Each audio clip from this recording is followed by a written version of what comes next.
لە بڵاوکراوەکانی کتێبخانەی شنەوای دەنگی ڕایەڵێک بۆ گەیاندنی ڕۆشنایی بە هەمووان. بەرهەمی ئەمجارەی کتێبخانەی شنەوای دەنگی کتێبی دەروونناسی و ئاین لە نووسینی کارل گوستاڤ یۆنگ، فەرمان ڕۆستەمی کردوێتی بە کوردی. ئەم کتێبە دەخوێنرێتەوە لەلایەن هاوڕێتان نەرمین عەبدوڵڵا. کاری دەنگ و مۆنتاژ دەکرێت لەلایەن ئاوات کێستانیەکە.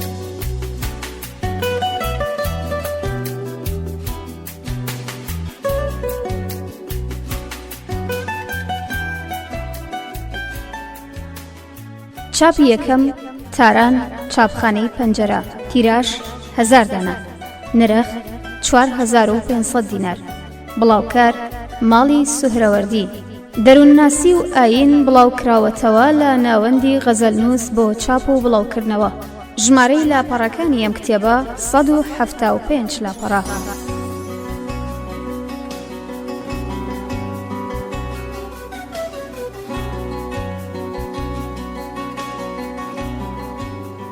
خۆشەویستان، بۆ هەر ڕەخنە و پێشنیارێک دەتوانن پەیوەندی بکەن بە کتێبخانەی شنەوای دەنگی لە ڕێگەی ژمارە تەلەفۆنی 328 71 97. ناونیشانی کتێبخانەی شنەوە سلێمانی، شەقامی بازنەیی مەلیک مەحموود، بەرامبەر سەنتەری بۆڵینگی کۆن، شنەوای دەنگی و کتێبی دەروونناسی و ئاین.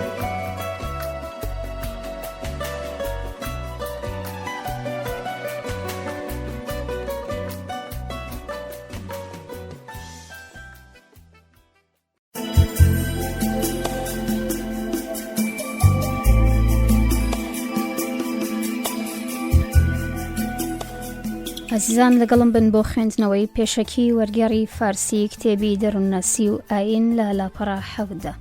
ئەم کتێبەیەکێکە لە بەناوبانگترین بەرهەمەکانی کارل گوستاڤ یۆنگ، دەروونناس و پزیشک و فەیلسوفی سویسری کە 3 لێدوان لەخۆ دەگرێت و لە ساڵی 1937 لە زانکۆی ییلی ئەمریکی پێشکەش کراوە و دواتر پاش پێداچوونەوە و زیادکردن و دانانی پاشکۆ بە ناوی دەروونناسی و ئاین لە چاپدرا. بەڵام لە شێوەی دەربڕینی ساکار و گفتوگۆ ئاساییدا هیچ گۆڕانکاریەک نەکراوە، کەواتە دەکرێم کتێبە لە ڕیزیە و بەرهەمانەی یۆنگدا بنرێ کە لێک تێگەیشتنی زۆر ئاسانە و لە هەمان کاتیشدا دەچێتە قۆڵایی گرانترین بڕواکانیەوە و پوختەی بیرۆکە فەلسەفیەکانی بە ساکارترین شێوە نیشان دەدات. یۆنگ لە ساڵی 1875 لە شاری کسویلی سویسرا چاوی بە دنیا هەڵێنا و پاش کۆتایی خوێندنی پزیشکی لە ساڵی 1900 لە نەخۆشخانەی نەخۆشیە دەرونیەکانی زانکۆی زوریخ دامەزرا و ماوەیەک بوو بە مامۆستای ئەو زانکۆیە. پاش 4 ساڵ بە شێوەی سەربەخۆ دەستی کرد بە کاری پزیشکی و دەروون شیکاری. پاشماوەی تەمەنی بۆ تاقیکردنەوە و توێژینەوە و نووسین لە بواری دەروونناسی چ لەبارەی پزیشکی و چێ لەباری فەلسەفی و ئاینیەوە تەرخان کرد. بەتایبەت لەمەڕ دۆخە دەرونیەکانی مرۆڤ لێکدانەوە و بیرۆکەی نوێی هێنایە ئاراوە و بەم چەشنا ڕۆژ لە دوای ڕۆژ ئاستی پلەپایە و ناوبانگی بەرزتر بووەوە. حەز و خولیای یۆنگ بۆ لێکۆڵینەوەی دۆخە دەرونیەکان بەتایبەت لە کاتی دیداری لەگەڵ فرۆید لە ساڵی 1970دا زیاتر پەرەیسەن. بەڵام پاش ماوەیەک لە نێوان بڕواکانی یۆنگ، قوتابخانەی زویرخ و بڕواکانی فرۆید، قوتابخانەی ڤێنا، لەمەڕ خاڵە سەرەکیەکانی دەروونناسی ناکۆکی هاتە ئاراوە. لەوانە ناسینی پاڵنەری ئاکاری مرۆڤ، لیبیدۆ، کە فرۆید بۆ خواستە سێکسیەکانی دەگەڕاندەوە. بەڵام یۆنگ زۆر لەوە بەرینتر سەیری دەکرد و لەگەڵ هێزی زیان بەخشی بێرگستۆندا بە شێوەیەکی گشتی بەرامبەری دەکرد. یۆنگ لە درێژەی نووسینەکانیدا کە زیاتر لە 30 کتێب و 92 تارە بە گوێرەی تاقیکاریە دەرمانیەکان و لێکدانەوەی ڕەوشی نەخۆشەکان و شیکاری خەونی تاکەکان، چ نەخۆش و چ تەندروست، هەروەها با خوێندنەوەی ئەفسانە و ئوستورە و بڕوا و ڕێوڕەسمە ئاینیەکانی گەلا جیاجیاکان لە پار زەوینی ئەفریقا و ئەمریکا و ڕۆژهەڵاتی دووردا بە شێوەیەکی سەرنجڕاکێش دەوروبەری دەروونناسی بەرینتر کرد. ئەمە بە واتایەیە کە خۆنواندنە ڕووکەشەکانی ڕۆحیەی مرۆڤی تێپەڕاند و شاراوەترین قوشبن و قوڵایەکانی بوونی تاک و کۆمەڵی لێکدایەوە. بەوەتەی دکتۆر ڕۆڵان کائێن، یۆنگ لە ڕیزی گەورەترین کەسانێکدایە کە لە ناو مرۆڤدا سەری هەڵداوە و لە بەرجەستەترین مرۆڤ ناسەکانە کە هەتا ئێستا دنیا بەخۆیەوە بینیوێتی. یۆنگ لە 10 ساڵی کۆتایی تەمەنیدا بڕوای زیاتری بەوە هێنا کە زانستی دەروونناسی دەبێت سەرنجێکی تایبەتی بۆ پرسە ئاینیەکان هەبێ و زیاتر بچێتە ناخی وتە و بڕواکانی پەیوەندیدار بە مێتافیزیکەوە.